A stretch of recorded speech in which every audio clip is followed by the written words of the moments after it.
Tak namandar, lita merio-rio, lita tamalawatu, tamalalan, ilalang di paingaran, lita tamalawatu, tamalalan, ilalang di paingaran. Bismillahirrahmanirrahim. Assalamualaikum warahmatullahi wabarakatuh. Perkenalkan, nama saya Hulia dari kelas TM1 program studi pendidikan guru madrasah ibtidaiyah Bistain Medan. Jadi video ini saya buat untuk memenuhi salah satu tugas dari mata kuliah pendidikan bahasa daerah yang diampu oleh Ibu Insan Permatasari atau SPD NPD. Jadi kali ini saya akan membahas mengenai materi yang berjudul Bangga Berbahasa Mandar, Bangga Berbudaya. Teman-teman, pernah tidak kalian berpikir apa sih bahasa Mandar itu? Apakah bahasa Mandar itu sebagai bahasa yang diucapkan di rumah oleh orang tua? Atau sebagai materi yang wajib dipelajari di sekolah? Padahal di luar sana banyak loh yang kagum dengan keunikan bahasa kita.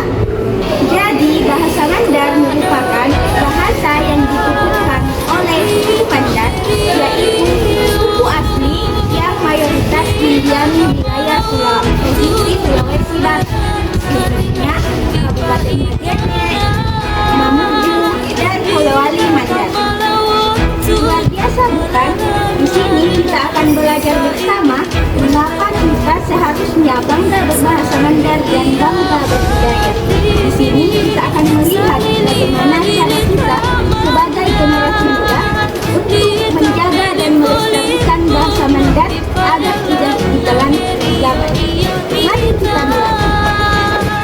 Nah, jadi bahasa Mandar adalah bahasa daerah yang digunakan oleh suku Mandar, yaitu pada bagian Provinsi Sulawesi Barat. Nah, sederhananya bahasa ini merupakan pemersatu sekaligus identitas utama masyarakat Sulawesi Barat, mulai dari wilayah pesisir pantai hingga wilayah pegunungan. Nah, bahasa Mandar ini berakar dari atau berawal dari persekutuan antara 14 kerajaan besar yang disebut sebagai Pitu Bakbana Binanga dan Pitu Ulumna Sali. Bahasa Mandar juga berfungsi sebagai alat komunikasi sekaligus warisan budaya yang diwariskan dari generasi ke generasi. Di dalamnya juga terdapat ungkapan yang mencerminkan kesopanan, penghormatan, dan nilai kehidupan masyarakat. Nah, pada bagian hubungan bahasa dan budaya. Jadi, bahasa dan budaya itu memiliki hubungan yang sangat erat, yaitu bahasa digunakan sebagai alat untuk menyampaikan nilai budaya, adat istiadat, dan norma yang berlaku dalam masyarakat. Nah, melalui bahasa Mandar, masyarakat diajarkan nilai sopan santun, rasa hormat kepada orang tua, kebersamaan, dan semangat gotong royong. Serta cara berbicara seseorang dalam bahasa Mandar juga menunjukkan rasa hormat kepada orang lain. Dengan kata lain, bahasa mencerminkan budaya masyarakatnya. Jika bahasanya terjaga, maka budayanya juga akan tetap hidup. Nah, bentuk hubungan terhadap bahasa Mandar yang pertama yaitu penggunaan bahasa Mandar dalam kehidupan sehari-hari, baik di rumah maupun lingkungan masyarakat. Yang kedua yaitu penggunaan bahasa Mandar dalam kegiatan adat seperti acara pernikahan, musyawarah adat, dan penyampaian nasihat. Dan yang ketiga yaitu penggunaan ungkapan atau petuah Mandar yang mengandung nilai moral dan pendidikan.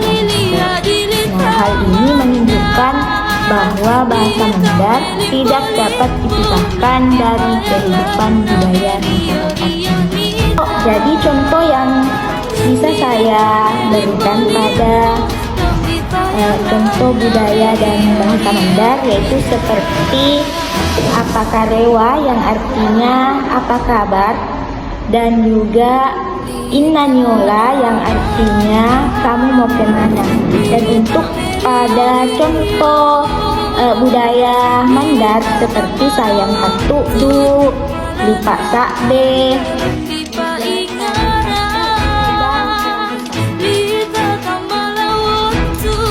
masuk pada tantangan di era globalisasi. Jadi di era globalisasi ini bahasa Mandar menghadapi berbagai tantangan. Yang pertama yaitu dominasi bahasa Indonesia dan bahasa asing dalam pendidikan, media, dan pekerjaan. Yang kedua yaitu berkurangnya penggunaan bahasa Mandar di kalangan generasi muda. Yang ketiga yaitu perubahan gaya hidup yang lebih modern menyebabkan nilai-nilai adat dan bahasa daerah terabaikan. Dan yang terakhir yaitu minimnya kesempatan untuk menggunakan bahasa Mandar dalam konteks formal dan digital. Nah, upaya pelestarian bahasa Mandar. Jadi ada beberapa upaya yang dapat kita lakukan untuk melestarikan bahasa Mandar. Yang pertama yaitu penggunaan bahasa Mandar dalam kehidupan sehari-hari. Yang kedua yaitu pembelajaran bahasa Mandar di sekolah atau melalui komunitas program.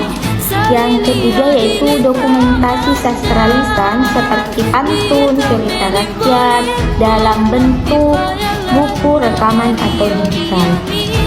Yang keempat yaitu festival budaya seperti Festival Sayang Katudu hingga menarik minat generasi muda.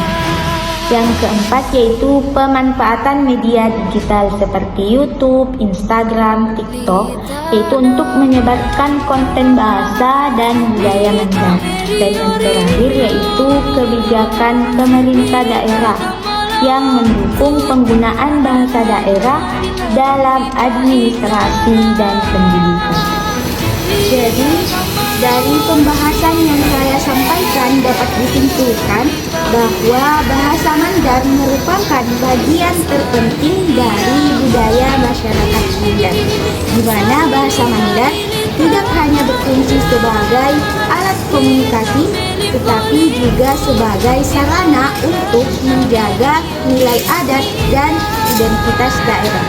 Oleh karena itu, marilah kita menjaga dan melestarikan bahasa Mandar sebagai bentuk kecintaan kita terhadap bahasa Mandar. Bangga berbahasa Mandar, bangga berbudaya. Sekian dari saya. Assalamualaikum warahmatullahi wabarakatuh.